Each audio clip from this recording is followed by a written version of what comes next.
One welcome back to the another video. So dear student, आज हम बात करने वाले हैं अपॉर्चुनिटी जो कि आपकी निकली है नेशनल बुक ट्रस्ट इंडिया के रिगार्डिंग। ये आपकी गवर्नमेंट ऑफ इंडिया के अंदर आने वाली एक ट्रस्ट है जिसमें कि आपका एडवर्टाइजमेंट निकला है स्टेनोग्राफर हिंदी एंड इंग्लिश में। तो डियर स्टूडेंट, हम पूरी ओवरऑल पीडीएफ को देखने वाले हैं कि इसमें क्या क्या एलिजिबिलिटी क्राइटेरिया है और आपको कैसे अप्लाई करना है।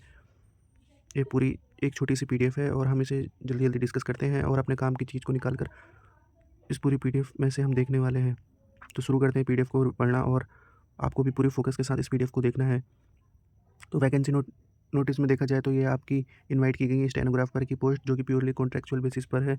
इनिशियली 3 मंथ की रिगार्डिंग है और ये आपके बढ़ जाएगी according to the performance and need of trust. तो डिटेल्स में हम चेकआउट करते हैं कि स्टेनोग्राफर की पोजीशन, नंबर ऑफ पोस्ट 2 है। अगर रेम्यूनरेशन की बात करें तो 30,000 टू 35,000 है और एज में आपका 40 ईयर से बिलो होनी चाहिए। और एजुकेशन में देखा जाए तो आपके पास ग्रेजुएट डिग्री होनी चाहिए किसी भी स्ट्रीम से, और स्किल में आपके पास होना चाहिए। यहाँ पर आपका स्किल टेस्ट लिया जाएगा 10 मिनट का, जिसमें कि आपका 18 वर्ड पर मिनट ट्रांसलेशन होनी चाहिए इंग्लिश में, और 50 टू 65 पर मिनट हिंदी में आपकी ट्रांसलेशन होनी चाहिए। तो ये था आपके पास स्टेनो की रिगार्डिंग। और एक्सपीरियंस में देखा जाए तो आपके पास 3 ईयर का एक्सपीरियंस होना चाहिए स्टेनोग्राफी के वर्क में। और एम एस वर्ड मतलब कंप्यूटर के आपके पास बेसिक नॉलेज होना ज़रूरी है। और last date of application submission की बात करें तो आपका 29 नवंबर लास्ट डेट रहने वाला है। और जो भी इस एलिजिबिलिटी को क्राइटेरिया को फिल करता है तो उसको इस ईमेल आईडी पर मेल कर देना। ये यहाँ पर 2 ईमेल आईडी दी है, तो आपको दोनों में ही मेल करना है।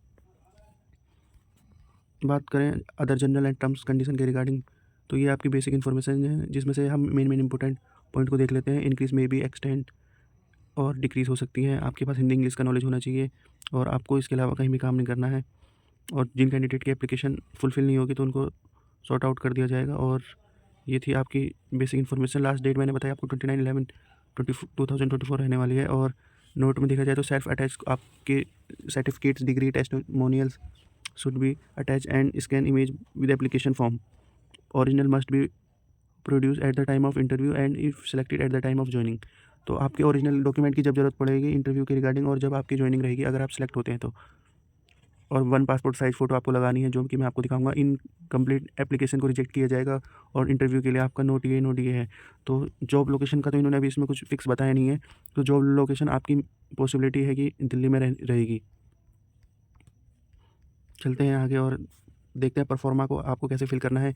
ये आपका परफॉर्मा है, आपने परफॉर्मा को फिल निकाल कर ये आपके डॉक्यूमेंट की लिस्ट दे रखी है। ये सारे डॉक्यूमेंट को आपको 10, 12, ग्रेजुएट, पीजी और स्टेनो का सर्टिफिकेट आपको लगाकर इस ईमेल आईडी पर सेंड करना है। और परफॉर्मा में हम चेकआउट कर लेते हैं कि क्या क्या इसमें आप मांग गया है।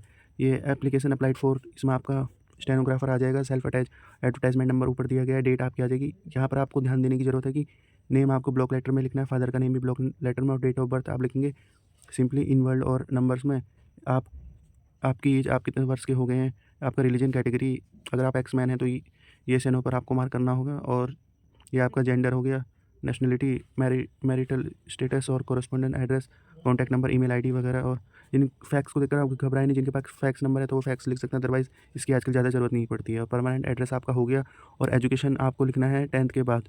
10th के बाद आपको असेंडिंग ऑर्डर में आपको एजुकेशन यहाँ पर लिखना होगा। और अगर आपके पास प्रोफेशनल क्वालिफिकेशन है तो आप इसको यहाँ पर डिस्क्राइब कर सकते हैं। और एक्सपीरियंस अगर आपके पास है तो आप इसको यहाँ पर एक्सपीरियंस को भी डिस्क्राइब कर सकते हैं। डिटेल देनी है आपको कंप्यूटर लिटरेसी की। अगर आपके पास 3 मंथ, 12 मंथ या उससे भी आगे का एक्सपीरियंस है तो आप यहाँ पर इसे अच्छी तरीके से एक्सप्लेन करके लिख सकते हैं। और एनी अदर रिलेवेंट इन्फॉर्मेशन में आपको लिखना होगा कि अगर आपने कोई अदर रिलेवेंट स्किल प्राप्त की है उसके रिगार्डिंग आपको यहाँ पर लिखना है, जैसे कि आपने किसी सेमिनार को अटेंड किया या कोई प्रोजेक्ट या कहीं पर वॉलंटरी करी है, और अदर जो भी आपके हैं प्रोजेक्ट उन पर आपने कुछ कंट्रीब्यूट किया तो उसके रिगार्डिंग। अदरवाइज़ आप इसको ब्लैंक कर सकते हैं। और ये नीचे दे रखा है कि आपका सेल्फ डिक्लेरेशन फॉर्म है, इसको आपको भरकर साइन कर देने हैं और इसके साथ आपको सारे पेपर्स को लगाकर ईमेल आईडी पर सेंड कर देना है। तो ये थी ओवरऑल पीडीएफ जिसको हमने डिस्कस किया है। इससे पहले हमने एक ICSSR फंडेड रिसर्च प्रोजेक्ट के बारे में बताया है, जो कि आपकी दिल्ली में ही इसकी पोस्टिंग होने वाली है। आप उसको भी चेकआउट कर सकते हैं। तो रखते हैं इस वीडियो को इसी पॉइंट तक। Thank you.